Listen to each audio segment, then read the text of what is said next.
You're listening to Author Conversations, the Stenhouse Publishers podcast about our authors, their work, and topics in education. In part one of a two-part podcast, David Booth and Larry Swartz, co-authors of Literacy Techniques, reflect on the many different literacies that kids encounter today and the challenge for teachers to bring the entire range of literacies to students. David speaks first. Well, my work concerns at the moment how we take the literacies from outside school and move them inside school, and take inside school literacies and make them so significant that kids carry them into their lives, all aspects of their lives. So I want the different literacies like school literacy and home literacy and street literacy and electronic literacy working together to help that child become the strongest citizen we can make him or her. So I'm looking at how the computer, for example, has changed our lives as literate beings, how that our writing, our reading, what we think literacy is, has altered so drastically because of our use of the computer. For example, graphic novels have revolutionized schools, where we now see kids deeply engaged with book, but the book is image, word, and image together. And I think that's a sign that the television, the computer screen, has entered the psyche of our children, and so how we respond to that as teachers and educators, how we say to ourselves, it's all of the above and not a piece of the above that we want to deal with, then how we enrich their lives so that they aren't just computer kids, but they're kids who will see all the literacies and aren't afraid of any of them, and want to use all of them to build the widest, best picture they can of what they're looking at. And what's exciting for me is connecting to that is being the one who can bring those resources. As a classroom teacher, I liked offering them. I enjoyed it, but I thrived on offering them the range of literacy examples, literature examples, and the range of genres.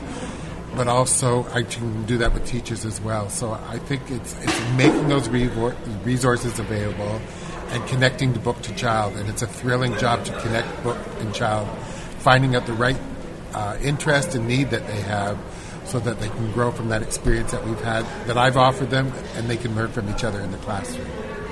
But what I'm really significantly interested in is that book not be the dominant force in a kid's life, because it isn't going to be, but that to be another way of looking at literacy, so that the reflective, distancing nature that the book offers is a counterpoint to the immediacy of programs on computer screens.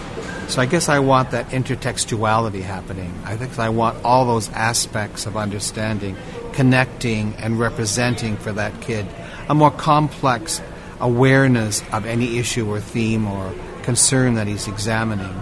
I guess I want to see more complexity in all the literacies that are part of his or her life.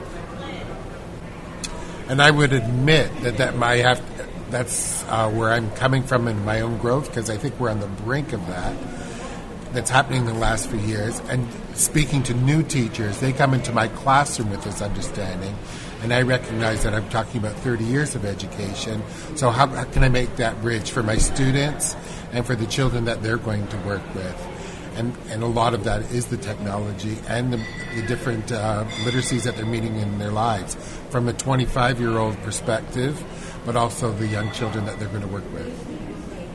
It's interesting to me that we who are gathered around this microphone are using computers, mics, cables, cords, no books whatsoever, and so many of us who work with schools or with teachers spend our days at computers, doing all our research on the computer, doing all our production of text on the computer, and not noticing the computer is a text machine that is involved in literacy and reading and writing and constructing and interpreting information and data. So I guess I'm anxious that we move that awareness to kids.